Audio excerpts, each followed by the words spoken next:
Welcome to the Abundance Journey, the show that helps spiritual entrepreneurs create an abundance mindset that accelerates revenue. Secretly, everything you experience in your life is actually abundance. Once you understand how to activate abundance, you find yourself in flow with your business and clients, so it's easy to create the revenue you want. The Abundance Journey is the only show that activates abundance for you, so you enjoy rapid results in your business. Here's your host, the Abundance Ambassador, Elaine Starling. You know, most people don't understand how limiting beliefs actually work. And that's what I wanted to talk with you about today, because limiting beliefs are actually some directions, some instructions that you're getting from the divine. See, you're in partnership with the divine. You're equal partners with the divine. It's not like the divine's on high and you're this tiny little ant down here. No. You are helping expand the divine. So your active participation is really, really important.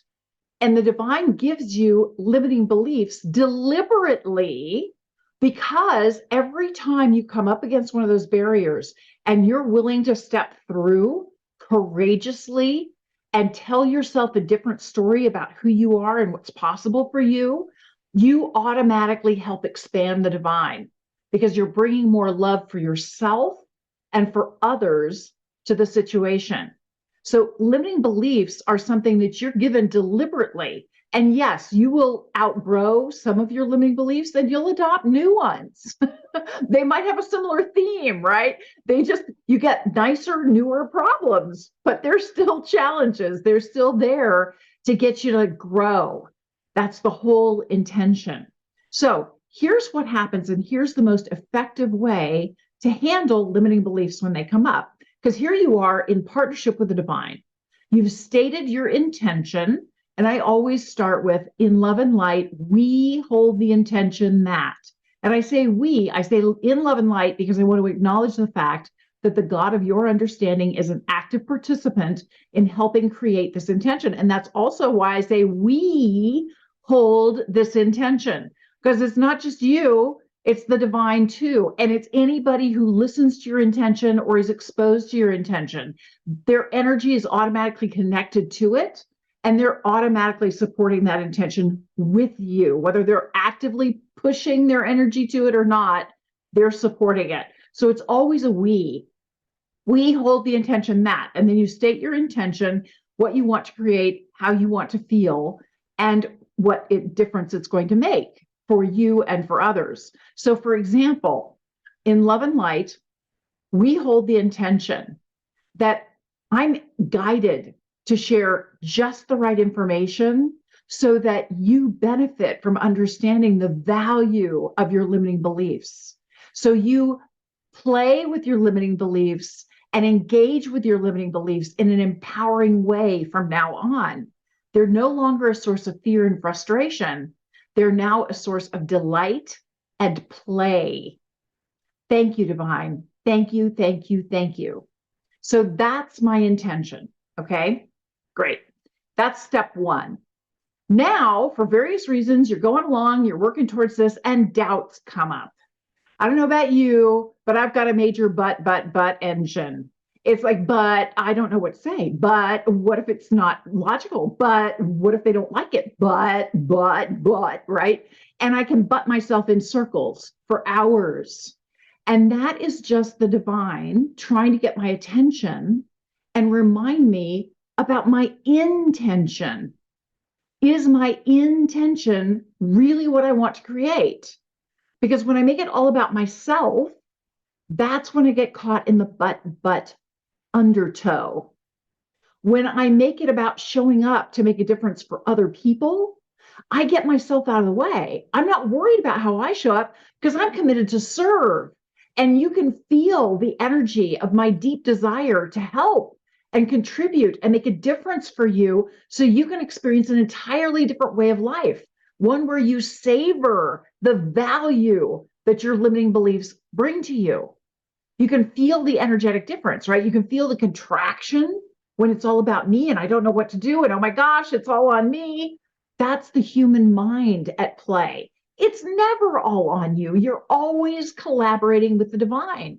But when you get wrapped around the axle, convinced that you have to have all the answers before you can do anything, that's your but engine jumping in and taking you off course.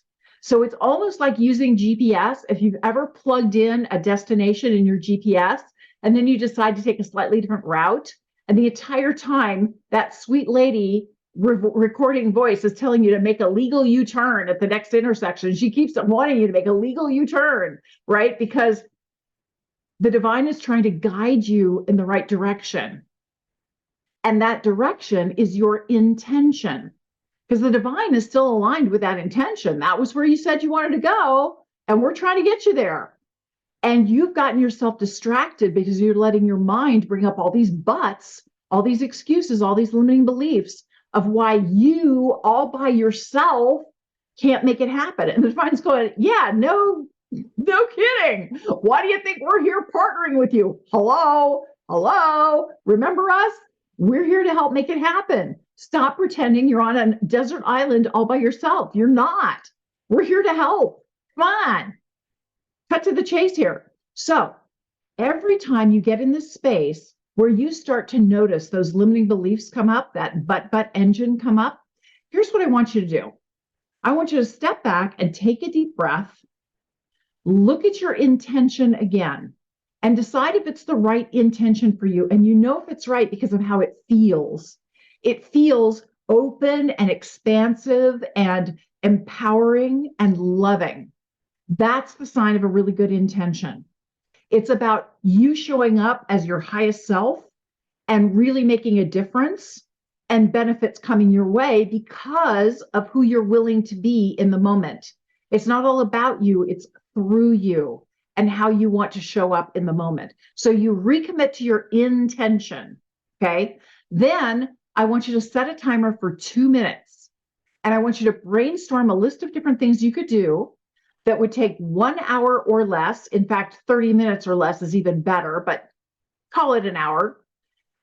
And make a list of as many things as you can think of that are 1 hour or less that you can do that will get you closer to your intention. You just want to move the needle a little bit closer to what you want to create, okay?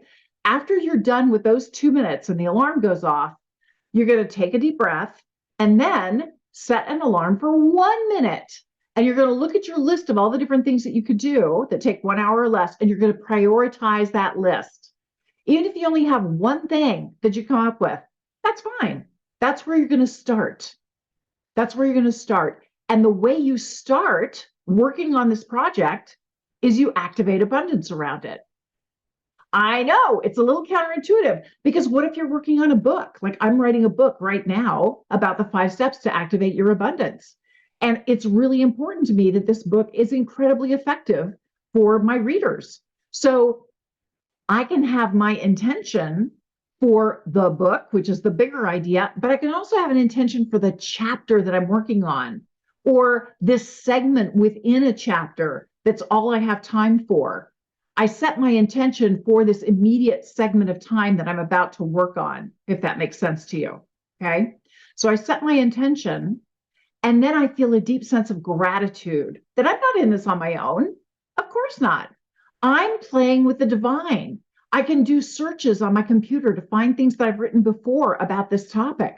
I can Google. I can use ChatGPT to help me find things and help me refine the way I talk about the different things that I want to share with you.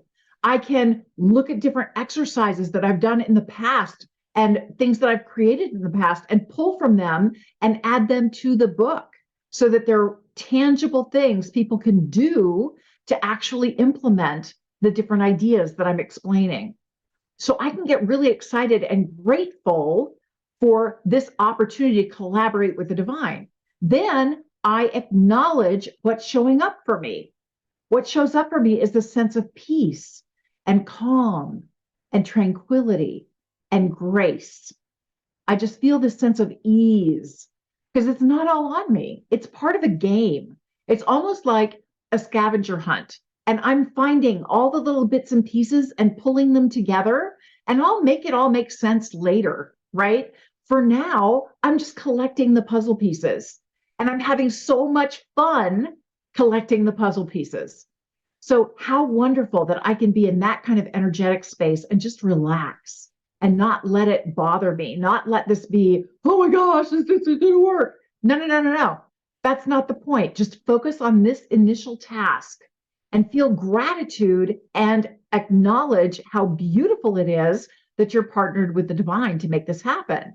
And then step 3 is appreciate the difference it can make in your life. What a dramatic difference. It's all on me, or I'm in partnership with the divine. Woohoo! It's a game. It's amazing how many beautiful things show up by default. I'll have a conversation with somebody, or I'll see somebody else's post on Facebook. It doesn't have anything to do with my book, but something that they say just sparks an idea for me, because the divine is giving you hints and clues and suggestions and ideas all the time. And by staying in this activate abundance space, I'm much more open and receptive to all the information that's there for me. So that's step 3, is to appreciate the difference it can make in my life. So I'm usually saying, thank you, divine. How can it get even better than this? That's my way of acknowledging and appreciating the divine and our collaboration together. Step 4 is to activate abundance. And for me, because I'm in the middle of writing, I activate it by actually consolidating information into one document, so I can see how many pages I've accumulated so far. Is it done? No, I'm not after it being perfect right this second. I'm focused on this particular segment that I'm working on. And step 5 is celebrate your progress. It's amazing how quickly things come together when you're in this space of collaborating with your limiting beliefs and with the divine. You use those limiting beliefs to recommit to your intention, and then figure out what your top priorities are to take action, and then collaborate with the divine, because the divine needs you to be in action, needs you to be moving, needs you to be doing something so that they can then show you guidance. They can't steer a parked car. You have to get in action.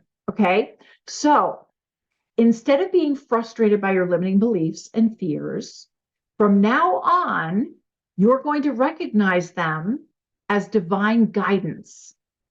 These are just traffic signals. These are just your GPS saying, okay, honey, you said you wanted to go here. Are you really committed to this intention? Are you remembering that you're in partnership with the divine? And how are you in action so we can support you? Let's play. That's the message you're going to get every time you bump into one of your limiting beliefs or fears. Stay tuned, because we're going to activate abundance in just a minute.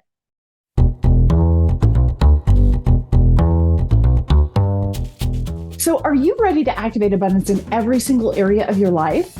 Well, you can get in flow with your business and your clients. It's as easy as you can imagine to create the kind of revenue you really want in your business. You can join me for the Abundance Journey 6-week training and coaching program that help you turn your problems into prosperity. Just visit theabundancejourney.com to sign up for our next adventure. I know it's really counterintuitive to think of your limiting beliefs as blessings. I know. It took me a little while to wrap my head around it too, but how fun to realize that everything that slows you down, everything that you resist, everything that you are afraid of is actually there to get you to lean in with love. That's a pretty phenomenal idea. So we're going to activate abundance. And step 1 is gratitude. I'm always grateful for the time that we get to spend together. And I'm really grateful for my limiting beliefs, because in the past, I let them beat me up. I let myself get distracted and sidelined and go in circles for years. Seriously, years. And I don't do that anymore. Yeehaw! That is definitely something to be grateful for. Step 2, acknowledge something you learned that's a big insight, a big aha for you. So for me, really owning this idea that my limiting beliefs are just instructions from the divine. It's the divine trying to get my attention and saying, darling, you're spiraling again and pretending that you're all on your own. And it's all on you to figure this out. That's not true. Stop pretending that you don't have our support, because you do. When you're willing to accept it and you're willing to play with us, we're here to help. So stop making this harder than it needs to be. Let's play. I love that idea. Let's play. So that's what I really want to acknowledge is every time I feel a limiting belief, it's just the divine saying, woo, yoo-hoo, we're over here. Let's play. Okay. Step 3, appreciate the difference it can make in your life. I feel so much lighter and so much more filled with possibility and potential when I notice that I'm in partnership with the divine. It's not all on me. And I'm actually playing with the divine. It's so much more fun, right? I don't have to have all the answers. I don't have to have it all figured out. All I have to do is show up with a deep commitment to honor my intention and be open and aware to all the guidance that I'm receiving. And as long as I'm activating abundance in everything that I do, that automatically opens me up. So I'm much more prepared to receive divine guidance and blessings. How can it get even better than this? Yay! Okay, step 4 is to activate abundance. We do that by either putting it on a calendar or providing some sort of an anchor so that we remember to take that action. Well, I know I told you recently that every time I look in the mirror or I see another person, it's a reminder for me to use the Activate Abundance process because it is so ingrained in everything I do. It creates a love bubble around every single person who is exposed to or impacted by what I'm doing. And I want to create that love bubble so they feel safe and secure and valued and honored and appreciated. I want them to feel like they got it. You can do this. You're going to be incredibly effective. So for me, it's pretty straightforward. Every breath I take is a reminder for me to activate abundance. Okay. Step 5, celebrate your progress. This is what it looks like when it's working. It's not supposed to be some nirvana, everything's perfect. What is perfect is you discovering your innate skills and abilities and how gifted you are, how blessed you are. When you're willing to own that and step out into the unknown, knowing that you'll figure it out. You don't have to have all the answers. There are lots of tools and people that will help you get there. You have to be crystal clear about what your intention is and keep taking action towards your intention while you activate abundance. And all those beautiful limiting beliefs are just reminders that you're not alone.